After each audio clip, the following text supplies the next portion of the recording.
This is me trying to experience what it feels like to be a fish. Actually, I'm not that good at all. But thankfully, the photo doesn't show that. No, but seriously, life of fish can be interesting to us, hardworking people under continuous stress, as they have very short-term memory, which, to be honest, is very appealing. During that hour underwater, I practiced relaxing mindfulness, and I felt calm and quiet, and I was in ultimate peace. During that moment of peace, I came up with an idea that I want to share it with you right now. That is, what if technology can take away all of our troubles and worries and set us free, just like fish are?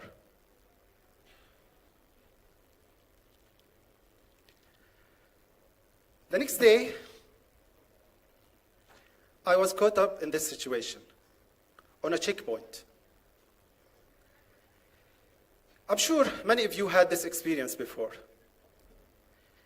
People were jostling, pushing through, fighting and shouting, some cursing the occupations, some cursing each other. They wanted to go to schools, to work, struggling their way to just survive another day. And I was more convinced that being alive and being human should be about more than that. Should be about much, much more than just surviving another day. And I thought we might need some kind of transformation, maybe by technology. And I imagined a world with unlimited resources, free energy, no car accidents, perfectly fair trade, and abundance of all human needs. Life is hard, and the world is complex enough today. And while this complexity can bring us diversity and sometimes incentivize innovation, but it can also bring us inconsistencies, competition on resources, and different kinds of conflicts. One of these complexities is overpopulation. It's expected to have just north of 12 billion people by the year 2100. 12 billion. Which is mind-blowing. Not only it's more people than what we will ever have عنا بالحارة بالبلد. It's also a critical number in terms of sustaining world's physical resources. So we should figure out how to tackle all of that issue of overpopulation, finite resources, while satisfying all human needs at the same time. Many motivational theories suggest that we as humans have our own fundamental set of needs, both intellectual and simply materialistic. And we have to meet them somehow, and technology has been useful in that direction so far. So for the first time, our intellectual needs. I do think, and I do believe, that it's a natural human drive to be innovative and creative. I'm not saying that everyone is going to be creative in a very visible way, but there are many examples where people were genuinely creative. Al-Khwarizmi didn't invent algebra for money or for narrow personal gain. The same applies for Leonardo da Vinci as a painter, philosopher, artist, and designer. These and many other examples throughout history show us that human creativity, innovation, idea creation, and some values like caring for others will not stop in any case in a world with very limited resources or in a world with zero cost of living. In terms of the second type, which are our materialistic needs, and referring to the traditional capitalistic model, we find that the cost of production for anything in any kind of systems can be expressed as the cost of three elements: material used in manufacturing, energy consumed in the production process, and labor, or the workforce effort. And we need to make all of the above as less costly as possible. So, the first element is material. Material is finite, and recycling is the answer. There is an increasingly growing percentage of recycled material being used in manufacturing today worldwide. And there is a growing trend towards using eco-friendly 3D printing, and sometimes to go even virtual altogether in many personal use cases. So there is a worldwide consensus to emphasize that and to encourage people, societies, and governments to go eco-friendly for the benefit of the planet. The challenge of going into that direction in full is usually economical, but this is temporary, and it will be ultimately irrelevant when we see the big picture and the perfect return on investment at the end. Some examples to be inspired by is Switzerland, which is a leading country in recycling, with over 52% of all of its total waste being recycled. 52%. Germany, by the way, recycles 56% of all of its total waste, which is amazing. So it's real, it's happening. And I think that the world will reach 100% recycling rate sometime in the near future, which means that the cost of material will be nothing, as you will be able to use it so many times. First element, checked. The second element is the energy consumed in the production process.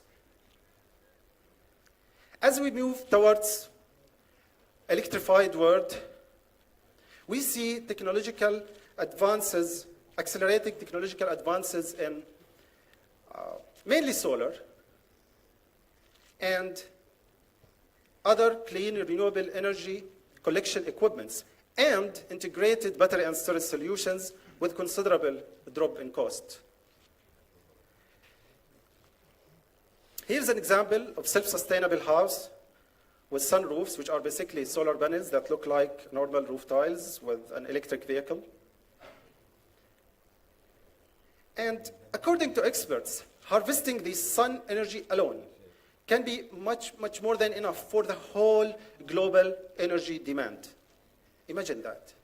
And imagine if you merge that with other kinds of hydropower, geothermal, wind energy sources.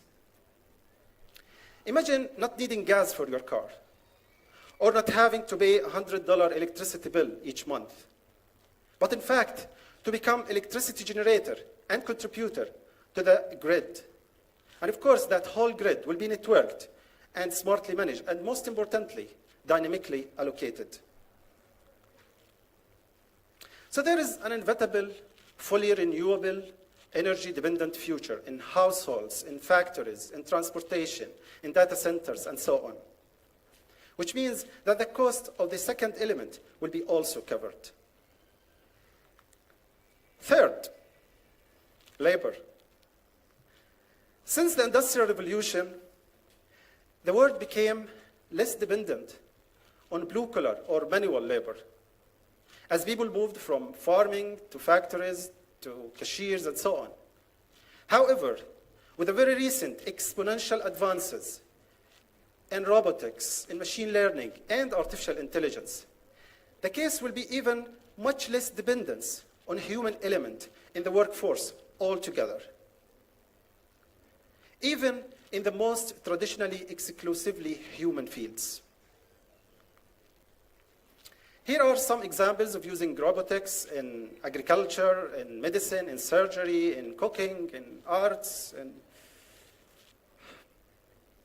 fashion, and even to use artificial neural networks in so many general purpose applications. And while this may bring us many implications and concerns. I mean, people having fewer and fewer jobs. At least from the system's point of view, that will make the cost of labor also zero. Yeah, we are doomed. No, just kidding. In this kind of world, a merger between humans and machines might be a very good idea. And there are many recent breakthroughs in that direction. Many pioneers suggest taxation on robots, and a very appealing consideration is a universal basic income for everyone, or UBI for short, which means an income for everyone with little or no work at all. To be honest, it's simple from technical point of view, but it's a bit complicated from social and political context point of view. And people still discussing and debating this universal basic income concept. Maybe machines will help us figure that out one day. But I tell you, there are many different current real-world experiments of that universal basic income, and the initial results are really, really promising. In total, all scenarios will lead to a zero cost of living. And by satisfying, thank you. And by satisfying all human needs, along with continuous self-improving social and governance system, a new paradigm shift in thinking will take place, including questioning and rethinking so many concepts in our lives. Maybe when everything costs nothing, we will be able to go back to ourselves and focus on what it really matters. Maybe then, or maybe that will let us swim freely, as fish do. Maybe we are fish after all, swimming in our own thoughts and confined only by our own traditional artificial constraints and imagination. Perhaps at that moment, we can capture the true essence of what it means to be human.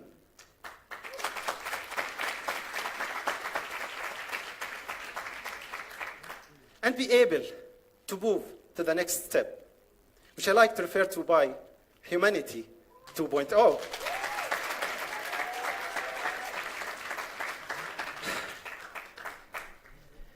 The more I look around and see people fighting over physical resources, and how this may bring about misery, instability, and difference, I realize that being alive and being human should not be that way. So the message I'm trying to send across here, let's learn about all of these future scenarios. Let the technology deal with all of that not so human things. And let us go back to ourselves and focus on what really matters.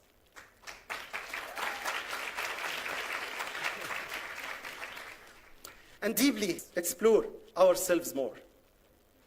Let's figure out our true potential. And I urge every one of you to do just that. Let's explore who we truly are. And that, I think, is an idea worth spreading. Thank you.